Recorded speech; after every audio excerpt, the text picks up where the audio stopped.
On Capitol Hill today, the heads of America's public media networks, PBS and NPR, faced sharp questioning by a House Oversight Subcommittee about allegations of bias and why their work justifies continued federal support. That support also helps to fund programs like the NewsHour. President Trump, Elon Musk, and many in the Republican Party have argued those funds should be completely cut. William Brangham has our report. NPR and PBS have increasingly become radical left-wing echo chambers for a narrow audience. Today's hearing was organized by Subcommittee Chair Representative Marjorie Taylor Greene, Republican of Georgia.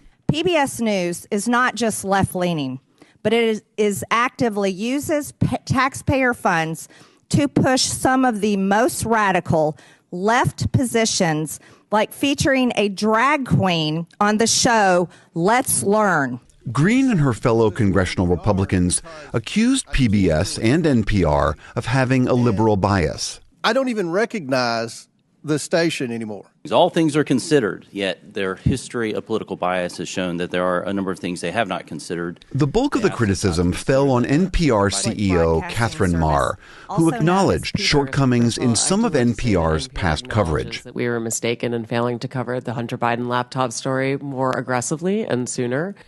She also expressed regret about old comments made in 2018 before she worked at NPR, where she called President Trump racist. I would not tweet them again today. They represented a time where I was reflecting on something that I believe that the president had said rather than who he is. I don't presume that anyone is a racist. But Marr also defended the work of NPR, calling their journalism and varied programs an essential part of a democratic society. It correlates with higher rates of civic engagement, greater civic cohesion, and economic advantages, such as better municipal bond ratings. Recent independent polling found that more than 60% of all Americans and more than half of Republicans trust public broadcasting to deliver fact-based news. There's nothing more American than PBS. PBS CEO Paula Kerger extolled the virtues of her network's extensive, commercial-free programming for children. Our educational programming is backed by scores of research studies showing that our programs like Daniel Tiger's Neighborhood and Super Y help kids develop essential skills like reading, math, and problem solving.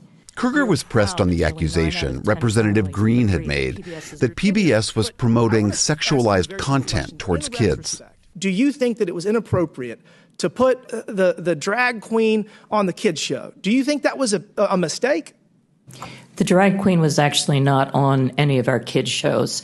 The image that Chairman Taylor Greene showed was from a project that our New York City station did with the New York City Department of Education. What time of day did it air? It did not air. It was a digital project. I'm a propaganda wing of the Democratic Party. The PBS NewsHour was criticized as well. Representative Pat Fallon, Republican of Texas, cited a conservative media watchdog group that says it analyzed the NewsHour's coverage of the 2024 presidential conventions. 72% of the coverage of the GOP convention was negative. 88% of the Democratic convention was positive. A large majority of Americans say they trust PBS. And that's exactly why extremists are trying to tear it down. Democrats, like Representative Greg Casar of Texas, came to public media's defense, arguing that if cutting the federal budget is the imperative, there were far bigger targets. Private insurers and Medicare Advantage overcharged taxpayers $83 billion just last year. That could pay for public broadcasting 160 times over. Congress sends money to the Corporation for Public Broadcasting, or CPB, which disperses the funds throughout the public media system.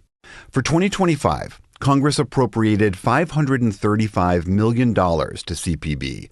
That's less than 1/100% out of the total federal budget. It costs, per American, a little over $1.50 a year.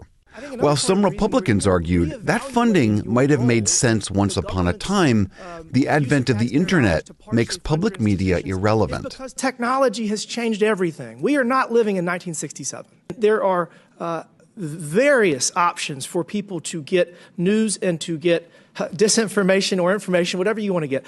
But Ed Ullman, who's the president and CEO of Alaska Public Media, testified today that in many rural parts of his state, public media was still a critical resource and needed financial support. Our system leverages this crucial seed money 7 times over in highly efficient public-private partnerships. Reducing or eliminating federal funding would be devastating. Other Republicans, like Representative James Comer of Kentucky, argued that their criticisms of public media were solely because taxpayers were helping fund it. A media entity like MSNBC or Huffington Post that, in my opinion, consistently spews disinformation, they can do that. They're a private company. But NPR gets federal funds. But Representative Ro Khanna, Democrat of California, justified that support by citing the example of PBS's Sesame Street, which in recent years had a funding deal to also air on HBO Max, but that deal wasn't renewed. The reason they canceled it is because it wasn't making a profit. See, because when you try to do Daniel Tiger or Sesame Street, and you try to do what Mr. Rogers was talking about, helping the emotional and social development of kids, it's not easy. You got to hire people who are child psychologists. You have to hire people who are educationalists. A lot goes into this. And HBO said, you know what? It's not making money. I'll spend all of my time doing everything I can to ensure you guys never get another dollar of taxpayer funding. This is complete garbage. It's unclear exactly when federal funding for public broadcasting will face a vote, but the next deadline for Congress to pass a government funding bill is September 30th. The subcommittee stands adjourned. For the PBS NewsHour, I'm William Brangham.